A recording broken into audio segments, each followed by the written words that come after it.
भगवते वासुदेवाय। तो आज हम लोग जो है इस तृतीय स्कंद के 5वें अध्याय का 13वां श्लोक लेते हैं। और आज के इस श्लोक में ये है कि हमारे सुख दुख जो है वो हमारे जो दुख हैं वो किससे दूर हो सकते हैं।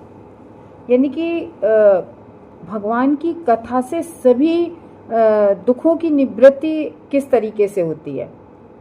और इस श्लोक से हम जानेंगे कि भगवान श्री हरि की कथा में ही हमें अपने मन को लगाना है और उसका जो फल होता है, उस कथा में अपने मन को लगाने का जो फल हो रहा है, उस फल का जो वर्णन है कि क्या फल होता है, उस फल का वर्णन है इस श्लोक में। क्योंकि यही कथा जो है ये हमारे जीवन का सबसे महत्वपूर्ण है। तो ये वर्णन है इसमें, सर्वश्रेष्ठ है भगवान की कथा। सुनते हैं हम लोग इस श्लोक को। श्रद्धानस्य बिभदमाना विरक्ति मन्यंत्र करोति पुंसः हरे पदानुस्मृति निर्वतस्य समस्त दुःखाप्ययमाशुधते। तो जो व्यक्ति ऐसी कथाओं के निरंतर श्रवण करते रहते हैं, जो व्यक्ति ऐसी भगवान श्री हरि की कथाओं का हमेशा श्रवण करते रहते हैं, उसके लिए हमेशा तैयार रहते हैं, आतुर रहते हैं कि नहीं कहीं से भी सुनने को मिल जाए भगवान की हरि कथा या भागवतम पढ़ लें। देखो हम लोग क्या करते हैं, अरे समय होगा तो सुन लेंगे।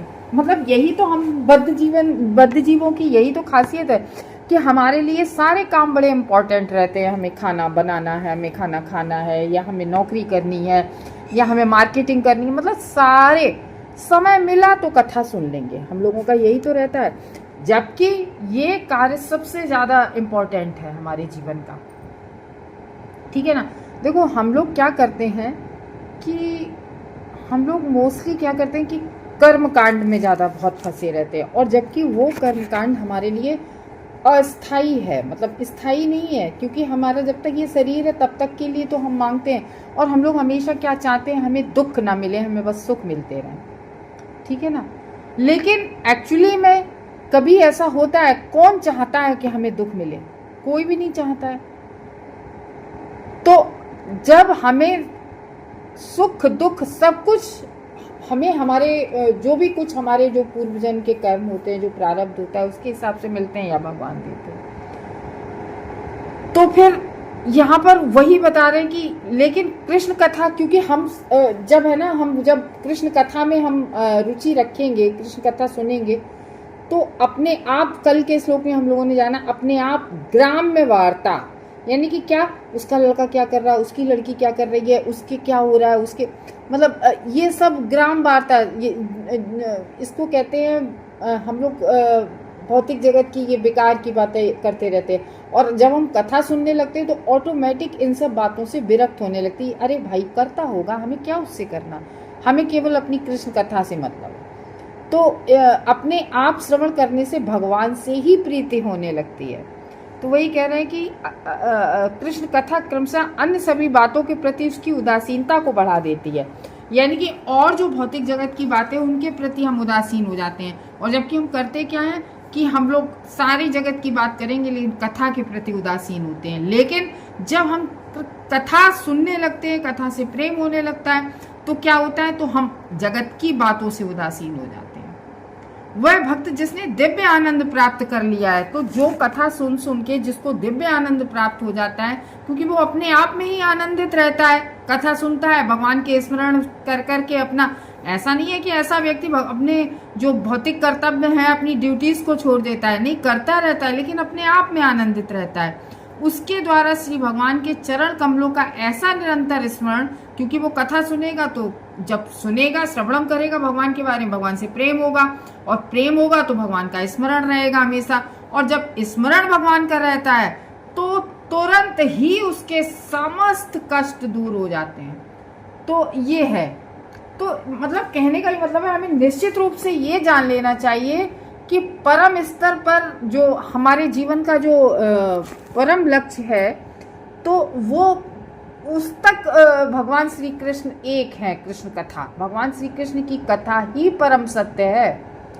देखो, भगवान का नाम, रूप, गुण इत्यादि जिन्हें कृष्ण कथा समझा जाता है वो भगवान से अलग नहीं है। अभी हम लोग जो कथा कर रहे हैं, तो ये कथा जो हो रही है ये भगवान से अलग नहीं है, स्वयं भगवान है ये कथा। हम भगवान का नाम लेते हैं तो वो स्वयं भगवान है, वो भगवान से कतई अलग नहीं है, वो स्वयं भगवान है।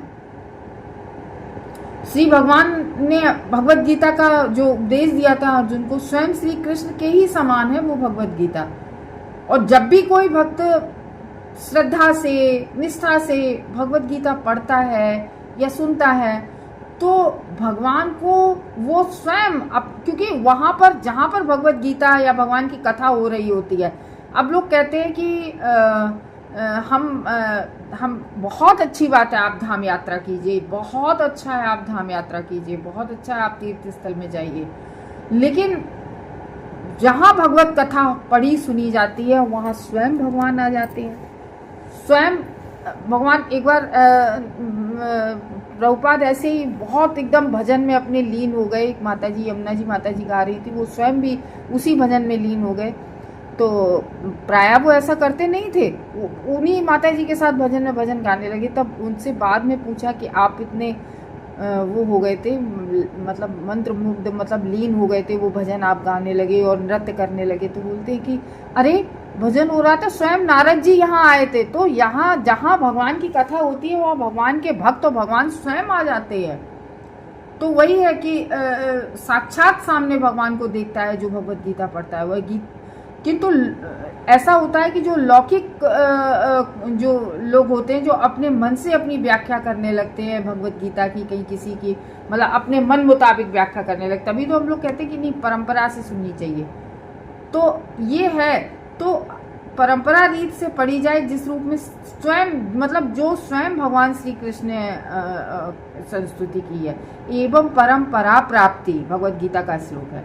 तो श्री भगवान की सारी शक्तियां वहां आ जाती हैं। तो जहां भी, जिस घर में भी भगवान की कथा या भगवान का नाम जब नित्य प्रति होता है, तो भगवान वहां आ जाते हैं तुरंत। जहां भगवान की कथा होती है भगवान स्वयं उपस्थित हो जाते हैं। ऐसा नहीं है कि कोई मूर्खता पूर्वक भगवत गीता की अपनी खुद की व्याख्या बना ले अपने मन मुताबिक, अपने हिसाब से, उसके बावजूद भी उसको दिव्य लाभ हो, तो दिव्य लाभ नहीं होता है।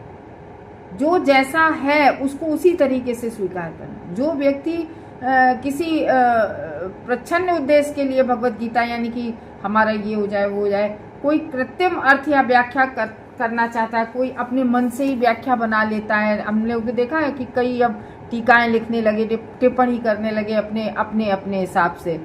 तो इसमें वही लिखा है इस श्लोक में, सश्रद्धान पुंसः है श्लोक में। तो यानी कि कृष्ण कथा के प्रामाणिक श्रवण में उत्सुकता पूर्वक लगा रहने वाला। तो इसलिए हमें परंपरा से ही सुननी चाहिए। ऐसा व्यक्ति जो भगवत गीता के पठन में कोई लाभ नहीं, जैसे निर्विशेषवादी हैं, तो ऐसे कोई लाभ नहीं होता है, चाहे वह सामान्य जन की दृष्टि से कितना भी बड़ा विद्वान क्यों ना बना रहे। तो ये है श्रद्धान, यानी कि श्रद्धावान भक्त भगवत गीता के सारे लाभ प्राप्त कर सकता है जो श्रद्धावान है, क्योंकि वह भगवान की सर्वशक्तिमत्ता के द्वारा दिव्य आनंद प्राप्त करता है। देखो, भगवान कहते हैं जन्म कर्म चामे दिव्यम यो में भक्ति, यानी कि जो भगवान के दिव्य जन्म कर्म के बारे में जान जाता है, वो जन्म मृत्यु के चक्र से, भवसागर से छूट जाता है। वो व्यक्ति आसक्ति, जो अटैचमेंट है उसका सबके प्रति, वो अटैचमेंट उसका दूर हो जाता है। समस्त भौतिक कष्टों से निरस्त कर दिया जाता है ऐसा व्यक्ति, उससे कोई भौतिक कष्ट नहीं मिलते हैं। तो इस तरीके के भक्त कौन? विदुर महाराज थे, ठीक है ना। परीक्षित महाराज देखो 7 दिन 7 रात बराबर भगवत कथा सुनते रहे। तो इस तरीके से एक भक्त ही इस श्लोक का आशय समझ सकता है कि, क्योंकि ये पूरा श्लोक ही इसी बात के है कि हरि कथा से क्या लाभ मिलता है, क्या वो मिलता है। तो श्री भगवान का शुद्ध भक्त कृष्ण कथा को सुनकर भगवान के चरण कमलों में निरंतर स्मरण करते रहने के जीवन का आनंद लेता है। तो ऐसे भक्त के लिए भौतिक अस्तित्व जैसी कोई वस्तु ही नहीं होती है। तो जो व्यक्ति भगवत कथा सुनने लगता है, भगवान का स्मरण करता है, भगवान से प्रेम करता है, तो वो हमेशा अपने भगवान के आनंद में ही डूबा रहता है। तो उसके लिए भौतिक जगत की कोई भी चीज उसको आकर्षित नहीं कर पाती है। तो ये है, फिर जो ब्रह्म सुख जैसा जो सुख है ये उसके लिए नगण्य हो जाता है, क्योंकि भक्ति का एक सुख और भक्ति का एक आनंद वो अलग ही है। दिव्य सागर में ऐसा व्यक्ति जो है डुबकी लगा रहा होता है। तो इस तरीके से इसमें बताया गया है कि जो सकाम कर्मी है, जो मतलब हम लोग कहते हैं ना कि कर्म कांड करते हैं कि ये हो जाए तो ये हो जाए, तो वो ब्रह्म जिज्ञासा उसको होएगी नहीं, क्योंकि वो तो उसी में लगा रहेगा। तो कृष्ण कथा सुन के श्रद्धा हो जाती है। तो बस हम लोगों ने पिछले श्लोक में पढ़ा था ना कि कृष्ण कथा के लिए हमें कृष्ण कथा से ही हमें आसक्ति बनानी चाहिए। कृष्ण कथा सुने बिना फिर व्यक्ति वो रह ही नहीं सकता है। तो अपने आप जब वो कृष्ण कथा सुनने लगा तो इंद्रिय तृप्ति से अपने आप निवृत्ति उसे मिल जाती है। देखो भाई, प्रवृत्ति निवृत्ति होती है। जब हम कथा में प्रवृत्ति हो जाएगी हमारी, तो इंद्रिय तृप्ति से निवृत्ति अपने आप हो जाएगी। तो काम क्रोध जैसा कचरा जो हमारे अंदर पड़ा है वो ऑटोमेटिक छूट जाता है। ऐसे नहीं कि कुछ लोग कहते नहीं है हमें बहुत क्रोध आता है। अरे भैया, सब क्रोध, काम, लोभ सब कुछ छूट जाता है। बस केवल एक चीज पकड़ने की जरूरत है, कथा सुनने की जरूरत है। हम दुखी क्यों होते हैं इस भौतिक जगत में? क्यों? क्योंकि हम कृष्ण को भूले हुए हैं, भगवान को भूले हुए हैं। तो इसलिए श्रद्धा पूर्वक सुनने की जो इच्छुक व्यक्ति होते हैं वही व्यक्ति हर कथा को सुन पाता है। नहीं तो भगवान उसकी मति नहीं बनाते हैं।